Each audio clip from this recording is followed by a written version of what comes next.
17 വർഷമായി തന്റെ മനസ്സിനെ മഥിക്കുന്ന സംഭവത്തെ ഒരു പോലീസുകാരൻ വീണ്ടും ഓർത്തെടുക്കുന്നതാണ് ജനുവരി 17.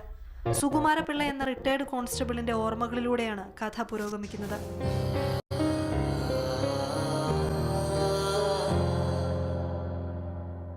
ഒൻപത് മിനിറ്റ് ദൈർഘ്യമുള്ള ചിത്രത്തിൽ 2 പോലീസുകാരും നായകനും ഉൾപ്പെടുന്ന 3 കഥാപാത്രങ്ങൾ മാത്രം. നിത്യരോഗിയായ തന്റെ മൂത്ത സഹോദരനെ പരിചരിക്കുന്ന ബാലചന്ദ്രനാണ് ജനുവരി 17 മുഖ്യ കഥാപാത്രം. സഹോദരനെ സംരക്ഷിക്കാനുള്ള തത്രപ്പാടിനിടയിൽ ബാലചന്ദ്രൻ ജയിലിലെത്തുന്നു. ജനുവരി 17 നടന്ന ആ സംഭവം വർഷങ്ങൾക്ക് ശേഷം മറ്റൊരു ജനുവരി 17 വീണ്ടും ഓർമ്മിക്കുകയാണ് ബാലചന്ദ്രന്റെ തകർച്ചകൾ അറിയാവുന്ന കോൺസ്റ്റബിൾ സുകുമാരപിള്ള.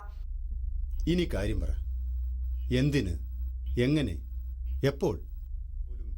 കലാസാഹിത്യ പ്രവർത്തകനായ വെഞ്ഞാറമൂട് സ്വദേശി സതീഷ് നായരാണ് ജനുവരി 17 ഒരുക്കിയിരിക്കുന്നത്. ബിനോയ് കോലിയക്കോടിന്റേതാണ് കഥ. ക്യാമറ അരുൺ മീനക്കൽ.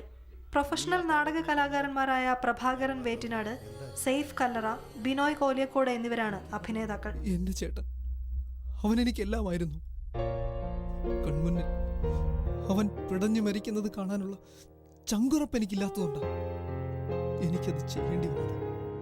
അയാൾക്ക് എന്തായിരുന്നു? ഭ്രാന്ത്, മുഴുഭ്രാന്ത്.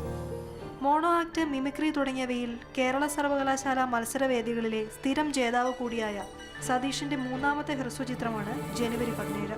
സതീഷ് ഇതിനു മുൻപ് ചെയ്ത തനിയാവർത്തനം, ഇടനാഴി എന്നീ ഹ്രസ്വചിത്രങ്ങളും ഏറെ ശ്രദ്ധിക്കപ്പെട്ടിരുന്നു. യൂട്യൂബിൽ റിലീസ് ചെയ്ത ജനുവരി 17 മികച്ച പ്രതികരണമാണ് ലഭിക്കുന്നത്. News desk, Mathrubhumi news.